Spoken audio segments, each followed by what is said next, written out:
شريك له ولا نذير له ولا مشير له، ونشهد أن سيدنا ومولانا وحبيبنا وصديقنا وشفيعنا ونبينا محمدا عبده ورسوله. أما بعد، أعوذ بالله من الشيطان الرجيم. بسم الله الرحمن الرحيم. ولن ترضى عنك اليهود ولا النصارى حتى تتبع ملتهم، قل إن هدى الله هو الهدى. وقال تبارك وتعالى في موضع آخر: وَلَتَجِدَنَّ أَشَدَّ النَّاسِ عَدَاوَةً لِلَّذِينَ آمَنُوا الْيَهُودَ وَالَّذِينَ أَشْرَكُوا. وقال النبي صلى الله عليه وسلم: إذا تركتم الجهاد فسلط الله عليكم الذل. صدق الله العظيم وصدق رسوله النبي الكريم، ونحن على ذلك لمن الشاهدين والشاكرين والحمد لله رب العالمین۔ سب حضرات انتہائی محبت اور خلوص سے بآواز بلند روشی پڑھ لیں: اللہم صلی علی محمد وعلی آل محمد کما صلیت علی ابراہیم وعلی آل ابراہیم انکا حمید مجید۔ اللہم بارک علی محمد وعلی آل محمد کما بارکت علی ابراہیم وعلی آل ابراہیم انکا حمید مجید۔ یا رب صلی وسلم دائما ابدا علی حبیبک خیر الخلق کلہم۔ انتہائی واجب الاحترام، قابل صد احترام میرے بزرگوں، دوستوں، عزیز نوجوان ساتھیوں،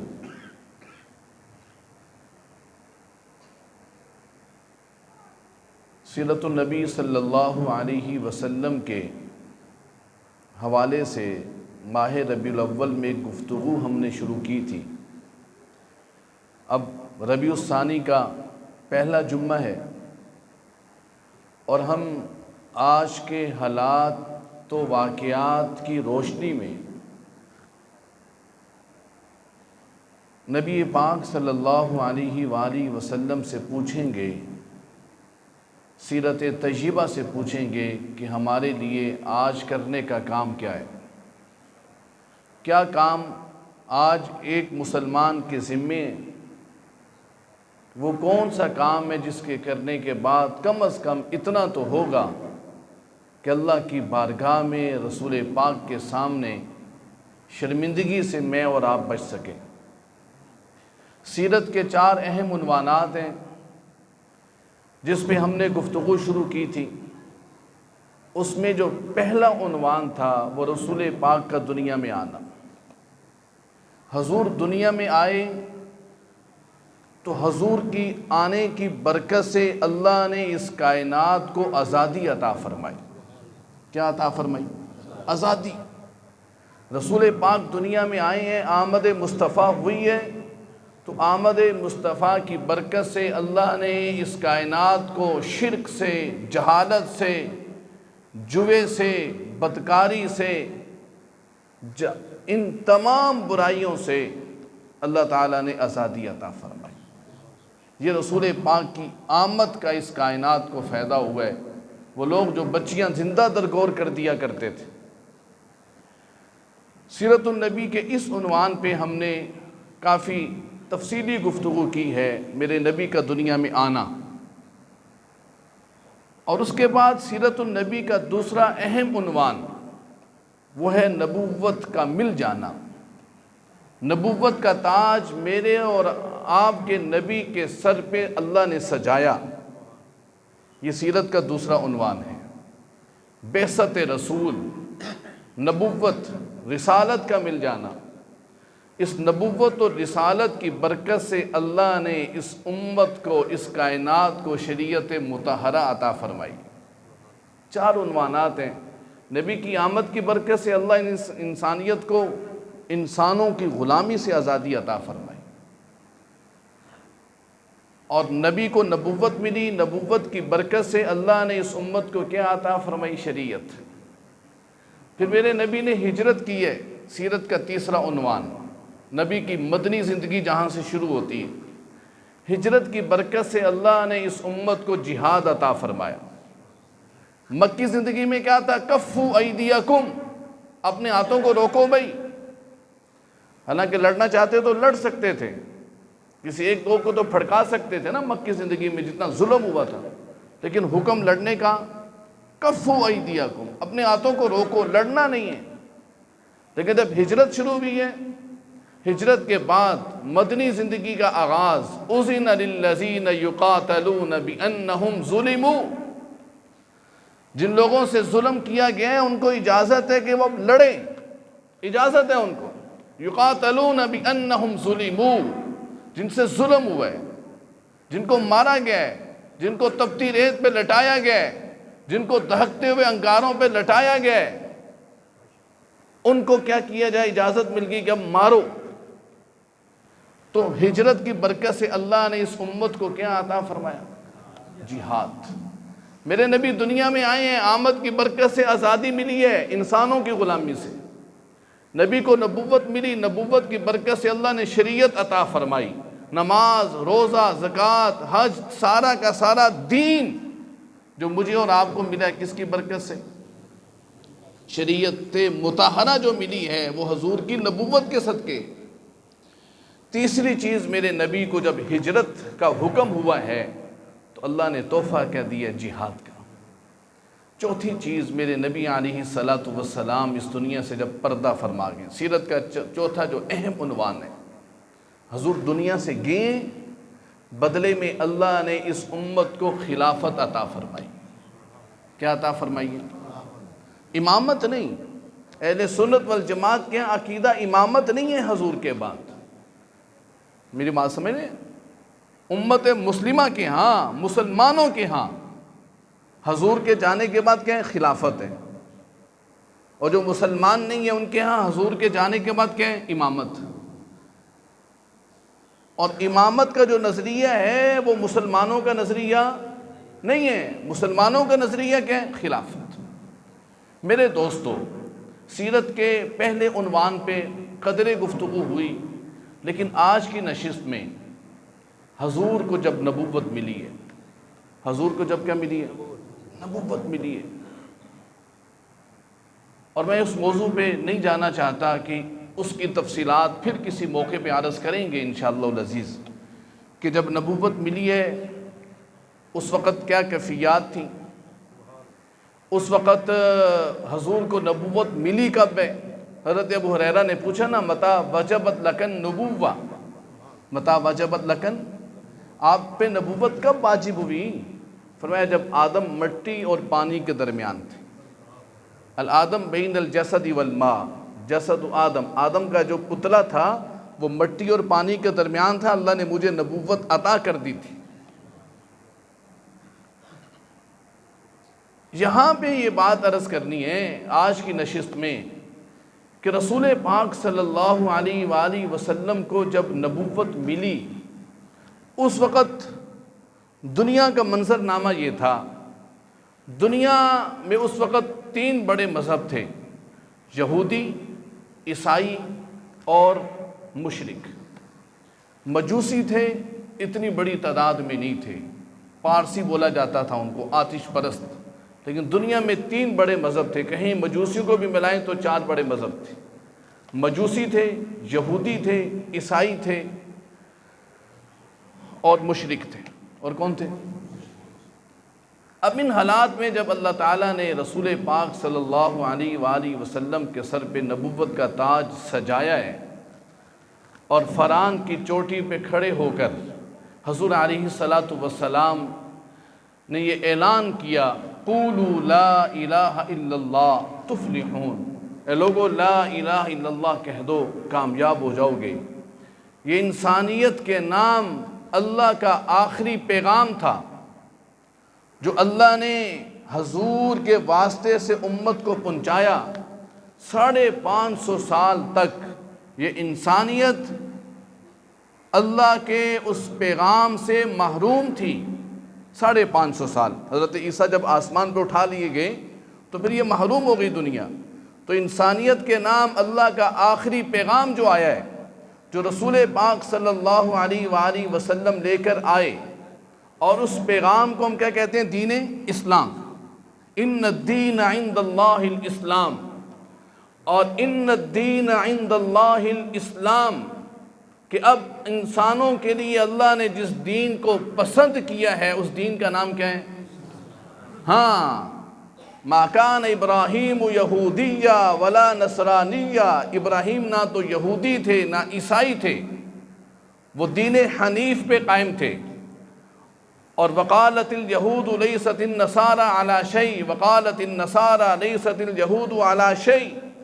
اللہ تعالیٰ نے فرمایا ساری دنیا کے مذاہب کے ماننے والوں کو اب ایک ہی سکہ چلے گا، وہ محمد مصطفیٰ صلی اللہ علیہ وسلم کا سکہ چلے گا۔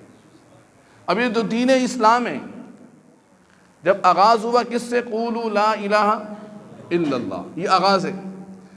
اب میں یہ عرض کرنا چاہ رہا ہوں کہ رسول پاک کی جب بعثت ہوئی ہے، پوری دنیا گٹا ٹوپ اندھیروں میں تھی۔ اس کی جو منظر کشی کی ہے نا جعفر ابن ابی طالب، جعفر طیار رضی اللہ تعالیٰ عنہ نے نجاشی بادشاہ حبشہ کے علاقے میں، اس کے دربار میں، وہ سنہری حروف سے لکھنے والے جملے ہیں کہ وہ نبی آیا جس نے ہمیں لوگوں کی غلامی سے نکال کے ایک اللہ کی غلامی میں لے آئے، جس نے ظلم و جور کا خاتمہ کیا، اور جس کے آنے سے کافروں کو بھی انصاف ملا اور مسلمانوں کو بھی انصاف ملا۔ وہ کتاب مولانا ابوالحسن علی ندوی رحمۃ اللہ علیہ نے لکھی ہے، انسانی دنیا پر مسلمانوں کے عروج اور زوال کا اثر۔ 610 عیسوی میں رسول پاک کو نبوت ملی ہے۔ کب ملی ہے؟ 610 عیسوی میں رسول پاک کو نبوت ملی ہے۔ اس نبوت کے آغاز میں کیا اعلان ہوا؟ لا الہ الا اللہ۔ اور پھر حضور علیہ السلام کی مکی زندگی گزری ہے اور مدنی زندگی گزری ہے، اور مدنی زندگی کے اختتام پہ حجۃ الوداع کے موقع پر اللہ کے نبی علیہ السلام 23 سالہ اس محنت کے نتیجے میں، مکی زندگی کی محنت، مدنی زندگی کی محنت، اور اس محنت کے نتیجے میں میرے اور آپ کے نبی نبی الملاحم اعلان کر رہے ہیں الجاہلیت تحت اقدامی، کہ جاہلیت کی ساری رسموں کو، جاہلیت کی ساری باتوں کو، جاہلیت کی ہر چیز کو میں نے اپنے پاؤں کے نیچے رون دیا ہے۔ جب آئے تو زمانہ جاہلیت تھا، اور 23 سالہ محنت کے نتیجے میں میرے نبی حجۃ الوداع کے موقع پر انسانوں کے سامنے جو اعلان کر رہے ہیں کہ الجاہلیت تحت اقدامی، کہ جاہلیت میرے قدموں کے نیچے ہیں۔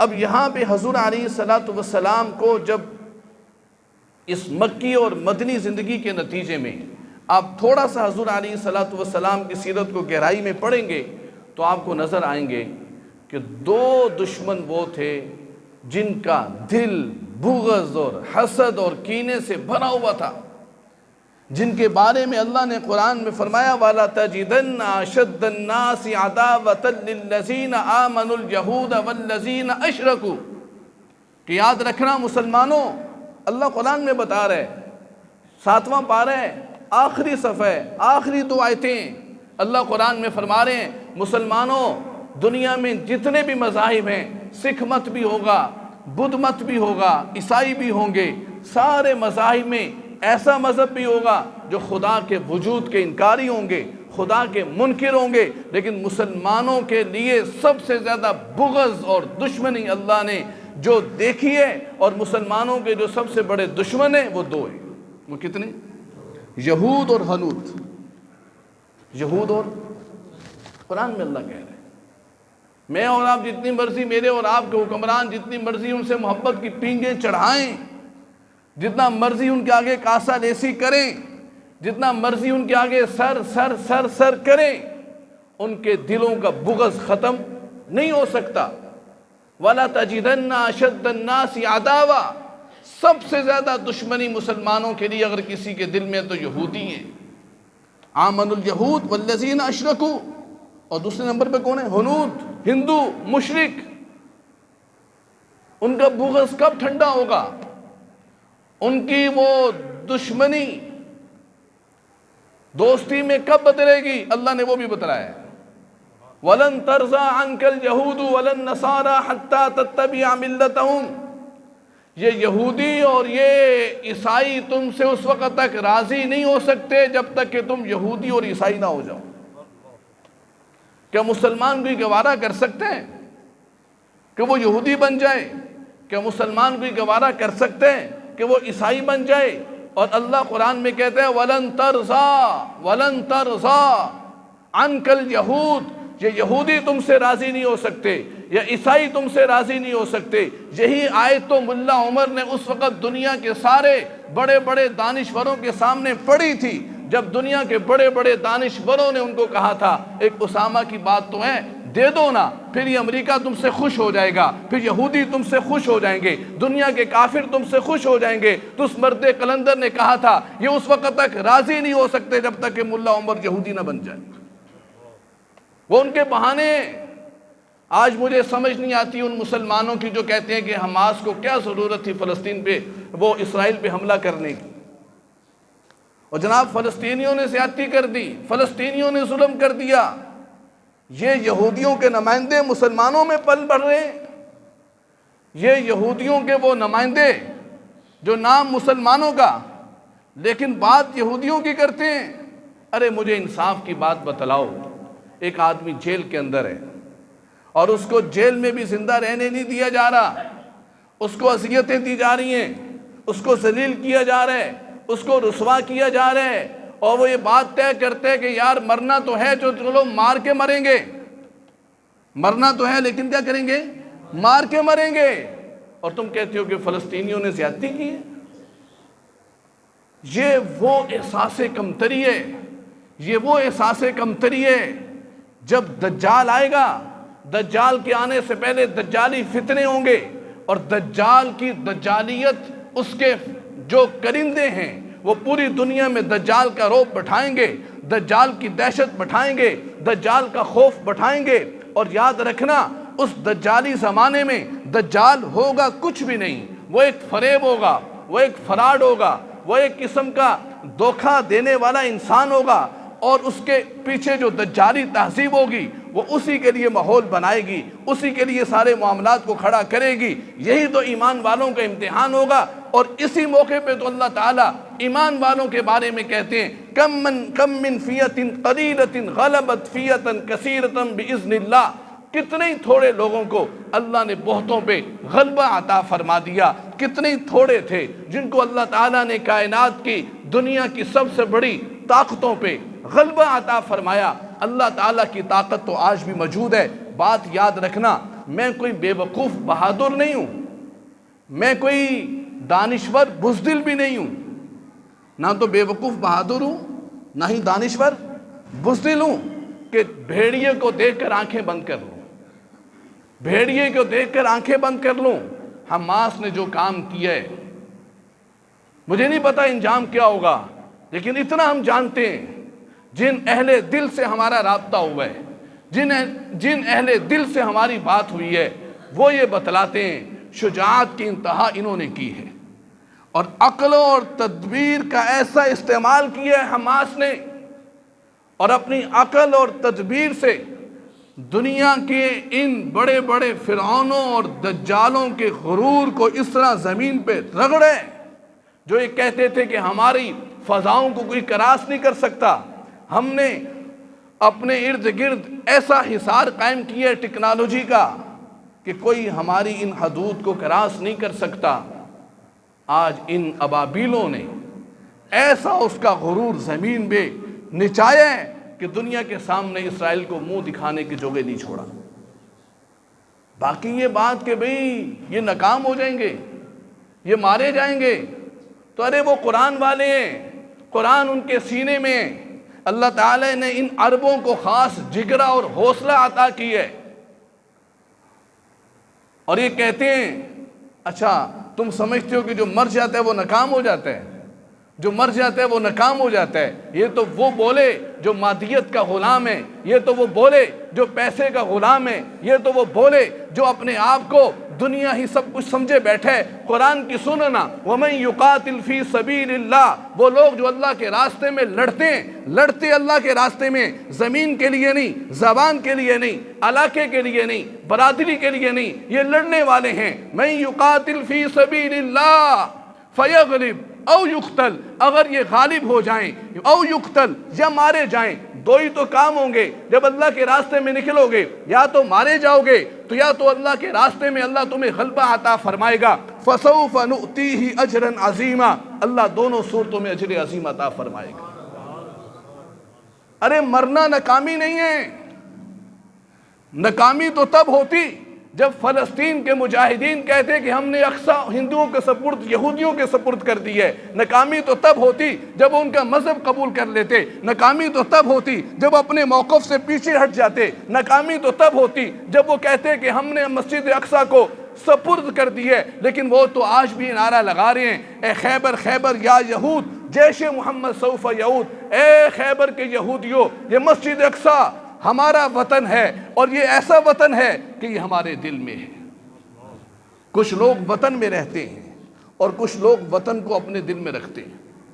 کہاں رکھتے ہیں؟ دل میں رکھتے ہیں۔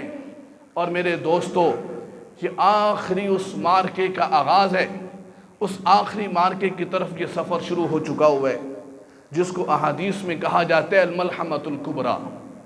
وہ جنگ عظیم ہونے والی ہے، اور ان جنگوں کا مرکز یہ ارض فلسطین، ارض شام، ارض اردن بنیں گی۔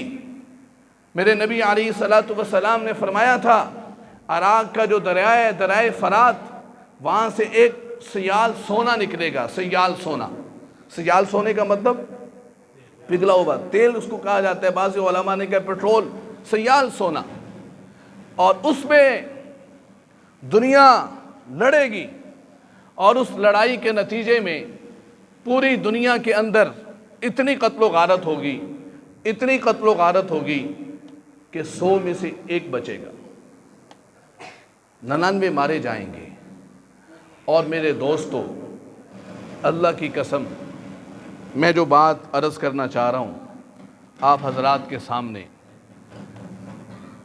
کہ حالات تو آپ کے بھی سامنے واضح ہیں، میری بھی سامنے واضح ہے۔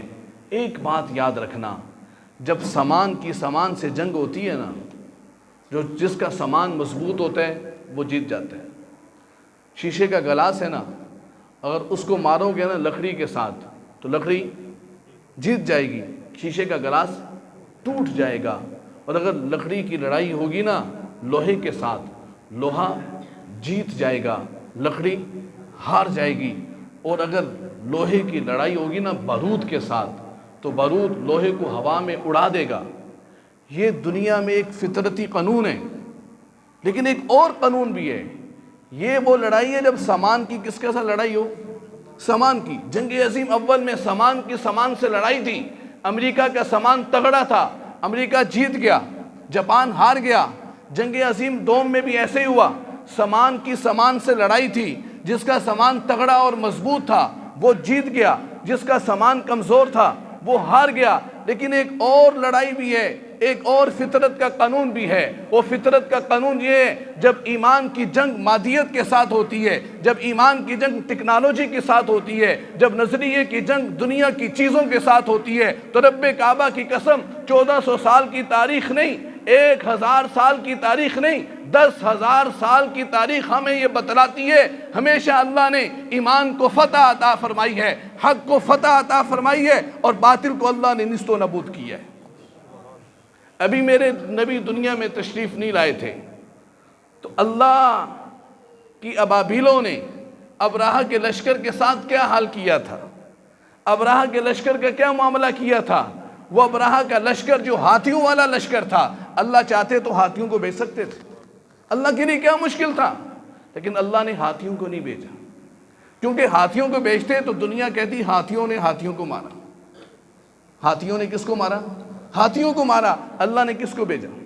ابابیلوں کو بھیجا۔ الم تر کیف فعل ربک باصحاب الفیل الم یجعل کیدہم فی تضلیل وارسل علیہم طیرا ابابیل، اور بھیجا ہم نے ابابیلوں کو ترمیہم بحجارۃ من سجیل فجعلہم کعصف مأکول، وہ ایسے کھایا ہوا بھوسا بن گیا، لگتا ہی نہیں تھا کہ یہاں پہ ہاتھیوں کا لشکر ہے۔ یہ اللہ کی سنت ہے، اللہ تعالیٰ یوں کرتے اور اللہ تعالیٰ نے یوں دکھایا۔ بدر کا میدان بھی تو آیا نا، وہ نبی کے آنے سے پہلے کی بات تھی، جب نبی دنیا میں آئے ہیں، نبوت کا اعلان کیے، مکی زندگی کے بعد مدنی زندگی کا آغاز غزوہ بدر کے ساتھ ہوئے۔ اس کائنات میں اسلام کے آنے کے بعد حق اور باطل کا جو پہلا مارکا لڑا گئے وہ بدر کے میدان میں لڑا گئے۔ اس وقت بھی 313 کا مقابلہ 1000 کے ساتھ تھا، اور اس وقت میرے اور آپ کے نبی نے رات کی تنہائیوں میں اللہ کی بارگاہ میں یہ کہا تھا، یا اللہ یہ میرے 313 ہیں، یہ میری ساری جمع پونجی ہے،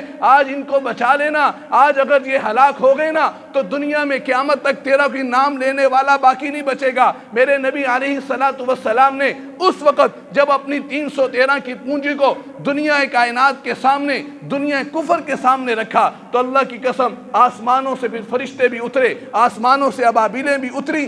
آج دنیا کا آخری مارکا، حق اور باطل کا مارکا، جو دجال اور امام مہدی کے لشکر کے مقابلے میں لڑا جائے گا۔ ایک طرف دجال ہوگا، ایک طرف دجالی طاقتیں ہوں گی، دجالی فتنے ہوں گے، اور دوسری طرف ایمان والے ہوں گے۔ وہ ایمان والے جو رب پہ بھروسہ کرتے ہوں گے، رب کے اوپر جان دینے والے ہوں گے، رب کے نام پہ جان لینے والے ہوں گے۔ اللہ تعالیٰ ان کو یوں دنیا کے اندر کبھی رسوا نہیں کرے گا۔ اللہ کی قسم مسلمانوں، پریشان ہونے کی بات نہیں ہے، مایوسی کی بات نہیں ہے۔ یہ آخری جو جنگ لڑی جائے گی، اس جنگ میں بھی میرے نبی کی بات ہے، نبی کی بات غلط نہیں ہو سکتی۔ اس آخری جنگ میں اللہ تعالیٰ ذلیل یہودیوں کو کرے گا، فتح اسلام کو عطا فرمائے گا۔ وہ وقت بھی آنے والا ہے جب اسرائیل کا ہر پتھر، اسرائیل کی ہر دیوار یہ پکارے گی، یہ یہودی میرے پیچھے چھپا ہوا ہے، یا عبد اللہ، اے اللہ کے بندے، یا مسلم، اے مسلمان، اس یہودی کو مار، اس یہودی کو قتل کر۔ نہ پتھر یہودی کو پناہ دے گا، نہ درخت یہودی کو پناہ دے گا۔ اس وجہ سے میرے دوستو، دکھ تو ہے، غم تو ہے، تکلیف تو ہے۔ اللہ کی قسم، اے اللہ اب چیخیں نہیں سنی جاتی، اب آہیں نہیں سنی جاتی، اب ان بچوں کے چہرے نہیں دیکھے جاتے۔ تو نے وہاں ابابیلوں کو بھیجا، تو نے بدر میں اللہ کے نبی کی مدد فرمائی، اور آج میرے اللہ ہم تیری بارگاہ میں یہ کہتے ہیں، یہ جو حماس کی ابابیلیں بنی ہیں، ان کو بھی قوت تو نے عطا کی تھی، آئندہ بھی قوت تو عطا کرے گا۔ وَكَانَ الْإِنسَانُ عَجُولًا، ہم تو بڑے جلد باز ہیں، لیکن تو نے تو ہمیں خراسان میں دکھایا نا، دنیا کی 44 ملکوں کو اللہ نے ذلیل کیا۔ دنیا کی سب سے بڑی سپر پاور طاقت کا نام لینے والا، دعویٰ کرنے والا، وہ کہتا تھا کہ ہم ان کو چھوڑیں گے نہیں، یہ چند دنوں کی کھیل ہے۔ اس وقت بھی جو اللہ والے تھے، اس وقت بھی ملا عمر نے کہا تھا کہ یہ جو کہتے ہیں بش، ایک بش کا اللہ ہے اور ایک میرا اللہ ہے، میں دیکھتا ہوں اللہ تعالیٰ فتح کس کو عطا فرماتا ہے۔ 20 سال کی جنگ کے بعد اللہ تعالیٰ نے مجھے اور آپ کو دکھلایا، ٹیکنالوجی ہار گئی، طاقت ہار گئی، لیکن اللہ نے ایمان والوں کو فتح عطا فرمائی۔ آج بھی فتح فلسطین کے اس بچے کی ہے جو غلیل کے ذریعے ٹینک کا مقابلہ کر رہے ہیں۔ یہ مت کہو کہ انہوں نے زیادتی کی ہے۔ خدا کے لیے یہودیوں کی بات جو بولتا ہے اس کے منہ کو بند کرو، جو یہودیوں کی حمایت کرتا ہے اس کے منہ کو بند کرو، اور ان کو بتلاؤ اللہ ہے، اللہ موجود ہے۔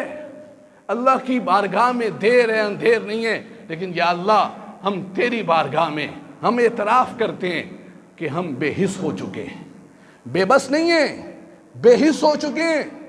بلکہ ایک لفظ اور بولوں تو ناراض نہ ہونا، ہم تو بے غیرت ہو چکے ہیں۔ کون سا عذر ہے ہمارے پاس؟ آج نہیں ہے تو امت نہیں ہے۔ اسرائیل کو دیکھیں، پوری دنیا کے نقشے میں ایک نقطہ ہے، ایک ڈاٹ ہے، ایک ڈاٹ، ایک نقطہ ہے، اور ادھر عربوں کی دولت، ادھر پاکستان کی ٹیکنالوجی، ادھر افغانیوں کی شجاعت، اور ادھر ملیشیا کا اقتصادی ویژن، اور ادھر ترکی کے خلافت ویژن۔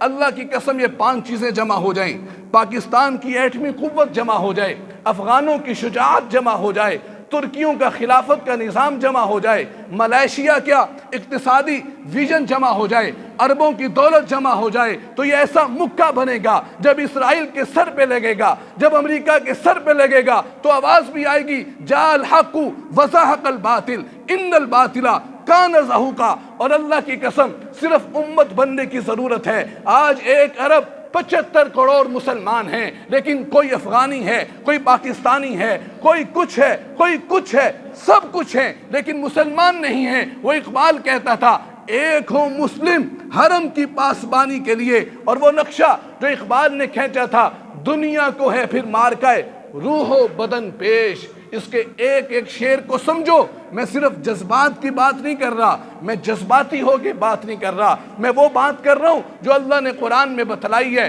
میں وہ بات کر رہا ہوں جو میرے نبی نے اپنی زندگی میں کر کے دکھائی ہے۔ اللہ کی قسم قرآن بھی وہی ہے، دین بھی وہی ہے، رسول بھی وہی ہے، اللہ بھی وہی ہے، سب کچھ وہ ہے، لیکن فرق یہ ہے آج مسلمانوں سے عمل اور یقین نکل چکا ہے۔ نہ یقین ہے نہ عمل ہے۔ وہ یقین میں کہاں سے لاؤں جو اللہ نے خالد ابن ولید کو عطا کیا تھا؟ وہ یقین میں کہاں سے لاؤں جو اللہ نے قریب میں ملا عمر کو عطا کیا تھا؟ آج اسی یقین محکم کی ضرورت ہے۔ یقین محکم، عمل پہم، محبت فاتح عالم، جہاد زندگانی میں ہیں یہ مردوں کی شمشیریں۔ آج وہ یقین نہیں ہے۔ آج میرا یقین اس بات پہ ہے کہ مجھے دنیا کے سارے اسباب سے ملے گا تب جب میں حرام کماؤں گا، ورنہ بچے کہاں سے پالوں گا؟ جب میرا یقین بدل گیا۔ اور دجال جو آئے گا نا وہ اس دنیا میں معیشت کی سواری پہ سوار ہو کے آئے گا۔ مسلمانوں مستقبل کا جو فاتح ہے نا وہ اسلام ہے، لیکن مسلمانوں کے ساتھ کیا ہوگا؟ یاد رکھنا مسلمان وہی بچے گا جو ایمان اور تقوی والا ہوگا۔ اور میرے نبی کی وہ حدیث سنو نا، میرے نبی نے فرمایا دنیا قرب قیامت کے زمانے میں جب ارض فلسطین جنگوں کا مرکز ہوگا، دنیا 2 خیموں میں تقسیم ہو جائے گی۔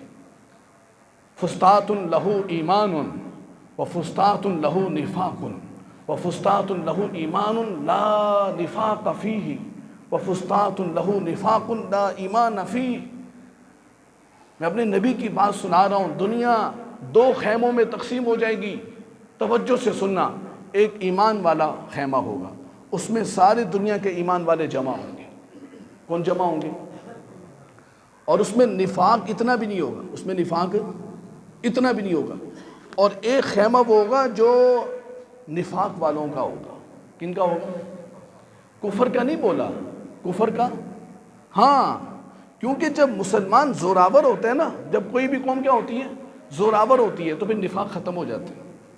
پہلے 1000 سال مسلمان عروج پہ تھے نا، تو اس وقت نفاق کیا تھا؟ نفاق تب شروع ہوا جب اسلام مغلوب ہونا شروع ہوا۔ جب اسلام کیا ہونا شروع ہوا؟ جب مسلمان کمزور ہونا شروع ہوئے تو نفاق بڑھ گیا۔ جب بندہ زوراور ہوتا ہے اس کو پھر منافقت کی ضرورت ہے۔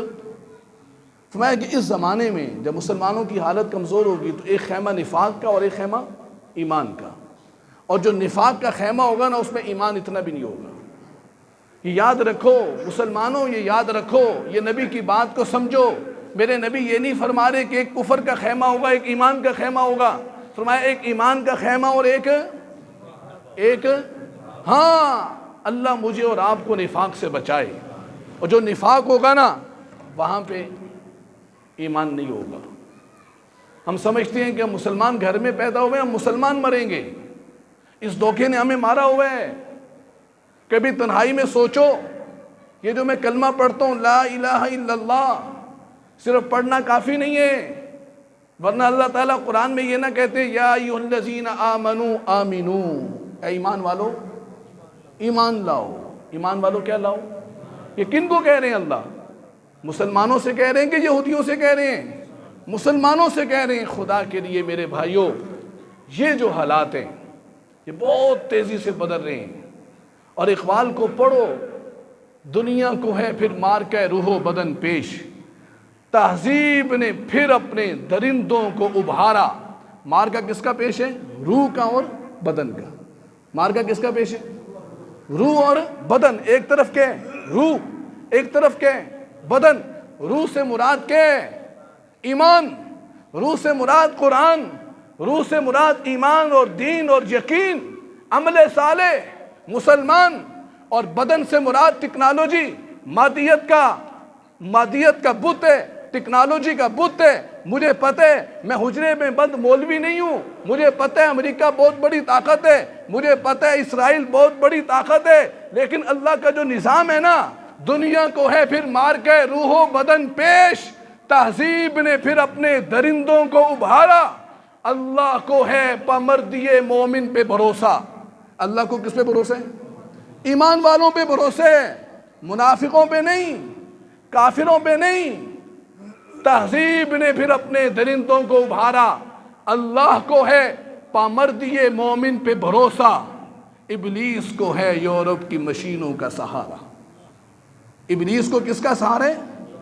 آج میرے دوستو عزم کرو، ہم نے حزب الرحمن میں جانے یا کہ حزب الشیطان میں جانے، ابلیس کا کرندہ بننے یا کہ اللہ کا بندہ بننے، ابلیس کا غلام بننے یا کہ اللہ کے لشکر میں شامل ہونے. اور اللہ کے لشکر میں شامل ہونے والا، امام مہدی کے لشکر میں شامل ہونے والا وہی ہوگا جس کے دل میں وہن نہیں ہوگا. میرے نبی نے آج کا نقشہ 1400 سال پہلے یوں کھینچا، یوں لگتا تھا جیسے اللہ آج کے زمانے کو دیکھتے ہوئے کہہ رہے یوشک الامم ان تداعى علیکم کما تداعى الآکلۃ الى قصعتها فقال قائل من قلة نحن يومئذ قال بل انتم يومئذ كثير ولكنكم غثاء كغثاء السيل ولا ينزعن الله في صدور عدوكم المهابة منكم ولا يقذفن في قلوبكم الوهن فقال قائل وما الوهن يا رسول الله قال حب الدنیا وکراہیت الموت وفی روایت وکراہیت القتال. ترمذی شریف کی روایت ہے، حضرت علی نے بھی اس کو نقل کیا، حضرت ثوبان نے بھی اس کو نقل کیا کہ دنیا کی ساری قومیں مسلمانوں کو، دنیا کی ساری کفریہ طاقتیں ایک دوسرے کو دعوت دیں گی، آؤ مسلمانوں کو ماریں، آؤ مسلمانوں کا گاجر مولی کی طرح کاٹیں.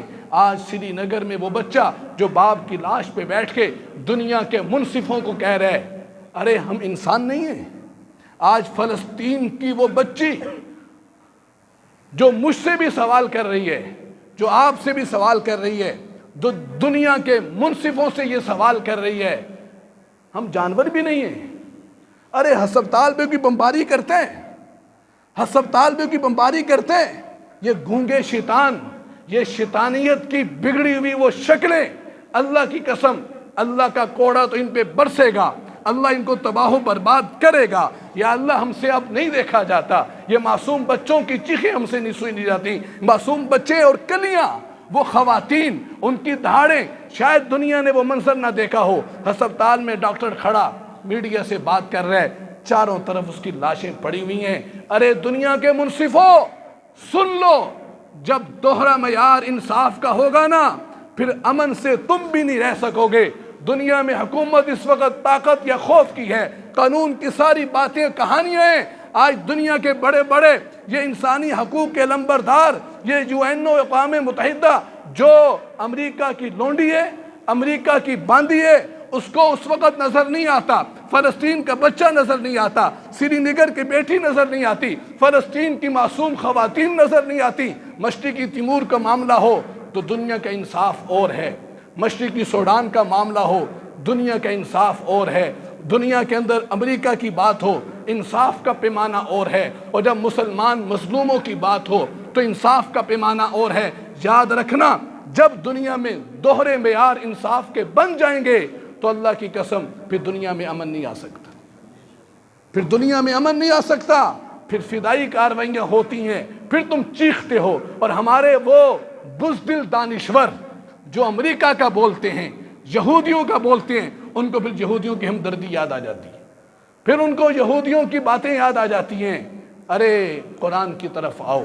قرآن کہتا ہے اذا قرآن کہتا ہے یا ایھا الذین آمنوا ما لکم اذا قیل لکم انفروا فی سبیل اللہ اثاقلتم الی الارض ارضیتم بالحیاۃ الدنیا من الآخرہ فما متاع الحیاۃ الدنیا فی الآخرۃ الا قلیل۔ ارے ایمان والو، تمہیں ہو کیا گیا ہے؟ جب تم سے کہا جاتا ہے نکلو اللہ کے راستے میں تو تم زمین پہ گھرے جاتے ہو، تمہیں موت پڑتی ہے، تمہیں غشی طاری ہوتی ہے، اور ادھر وما لکم، اور تمہیں نظر نہیں آتا فی المستضعفین من الرجال والنساء والولدان الذین یقولون ربنا اخرجنا من هذه القریۃ الظالم اہلها۔ وہ معصوم بچے، وہ خواتین جو دہائیاں دے دے کے کہتے ہیں یا اللہ ہمیں ظالموں کی بستی سے نکال دے، ہمیں ظالموں کے ظلم سے نجات عطا فرما، تو تم پہ جوں تک نہیں رنگتی۔ ارے قرآن کی تو سنو، قرآن تو اس نبی کو ماننے والا ہے، اور میں اور آپ اس نبی کے امتی ہیں۔ جب دنیا سے گئے ہیں 11 تلواریں گھر سے نکلی ہیں، تیر نکلے ہیں، حالانکہ گھر میں فاقہ تھا، چاہتے تو ایک تلوار بیچ کے گھر سے فاقہ دور کر سکتے تھے، لیکن آج ہمارے دلوں میں وہن آ گیا ہے۔ وہن کہ ہم دنیا کے اس طریقے سے پرستار بن گئے ہیں، موت سے ہم گھبراتے ہیں، موت سے ہمیں نفرت ہے۔ اقبال نے اسی کو کہا تھا، میں تجھ کو بتاؤں تقدیر امم کیا ہے، شمشیر و ثنا اول توس و رباب آخر۔ میرے دوستو، آج کے نوجوان اس بات پہ لگے ہوئے ہیں، اتنا سکور ہو گئے، اتنی گیندیں ہو گئی ہیں، اتنی سینچری ہو گئی ہے، اور ادھر اسرائیل اس بات پہ لگا ہوا ہے کہ اتنے مسلمانوں کے سر ہم نے کاٹ دی ہیں۔ اس لیے غیرت ہے بڑی چیز جہاں تگ و دو میں، غیرت ہے بڑی چیز جہاں تگ و دو میں، پہناتی ہے درویش کو تاج سر دارا۔ اس لیے آخری گزارش آپ سے ہے، مسلمانوں اپنی زندگی کو بدلو، اپنے اندر ایمان لاؤ، اپنے اندر نیک عمل لاؤ۔ اللہ کی قسم اس وقت بھی اگر میں اور آپ حمیت کا یوں مظاہرہ نہیں کریں گے، جہاں تک ہو سکتا ہے اپنے آپ کو بدلنے کی کوشش کریں، اور بدلنے کے ساتھ ساتھ اس بات کی کوشش کریں کہ یہودیوں سے نفرت کریں۔ کس سے نفرت کریں؟ لیکن زبان سے نفرت نہیں کرنی، صرف زبان سے نفرت، صرف زبان سے نفرت، اپنے عمل سے نفرت کرنی ہے۔ ہاں، اپنے عمل سے کیا کرنی ہے؟ نفرت کرنی ہے۔ وضع میں تم ہو نثارا، تمدن میں ہنود، یہ مسلمان ہیں جنہیں دیکھ کر شرمائیں یہود۔ یہ مولوی نہیں کہتا، یہ علامہ اقبال کہہ گئے۔ تھوک دو یہودی مصنوعات کا بائیکاٹ کرو، جہاں تک ہو سکتا ہے آواز لگاؤ۔ سوشل میڈیا پہ فالتو چیزوں کو شیئر کرنے کے بجائے ان چیزوں کو شیئر کرو، آواز لگاؤ، آواز لگاؤ جو ہمارے بس میں، اور دعا کرو اللہ ہمیں غیرت مند حکمران عطا فرمائے۔ وما علینا الا البلاغ۔